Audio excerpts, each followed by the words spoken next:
மாண்புமிகு தமிழ்நாடு முதலமைச்சருடைய வழிகாட்டுதலோடு உயர்கல்வித்துறையில் பல்கலைக்கழகங்களுக்கு துணைவேந்தர் நியமனம் செய்யக்கூடிய அந்த தேடுதல் குழு யார் யாரை தேர்வு செய்வது என்கிற தேர்வு குழுவில் 3 நபர்கள் இருக்கக்கூடிய ஒரு நிலையில் நாங்கள் முறையாக சரியாக அரசின் விதிப்படியும் பல்கலைக்கழகத்தினுடைய விதிமுறைகள் படியும் தான் நாங்கள் நியமித்தோம்.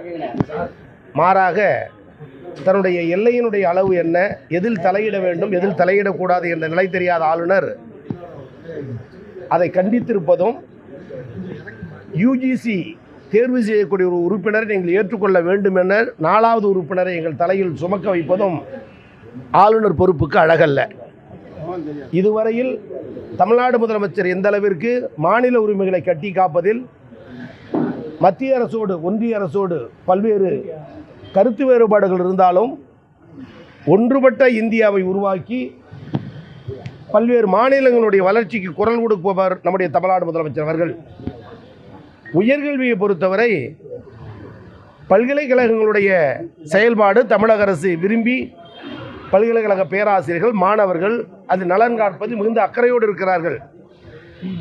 அப்படி தொடர்ந்து திராவிட முன்னேற்ற கழக அரசு அமையும் போதெல்லாம் உயர்கல்வியில் தனி அக்கறை காட்டிய காரணத்தினால்தான் கலைஞர் காலத்திலிருந்து இன்று வரை உயர்கல்வியில் இந்தியாவிலேயே முதல் மாநிலம் தமிழ்நாடு என்ற நிலையை நாம் எட்டியிருக்கிறோம்.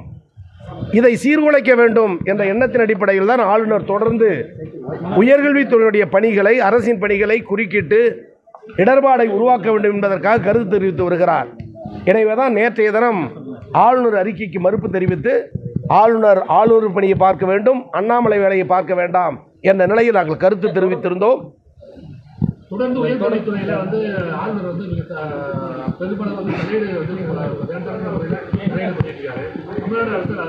தமிழ்நாடு அரசை பொறுத்தவரை ஆளுநருடைய குறுக்கீடுகளை அவ்வப்போது அறிக்கையின் மூலமாகவும் நாங்கள் அனுப்புகிற கோப்புகளின் மூலமாகவும் நாங்கள் நிரூபித்து வருகிறோம்.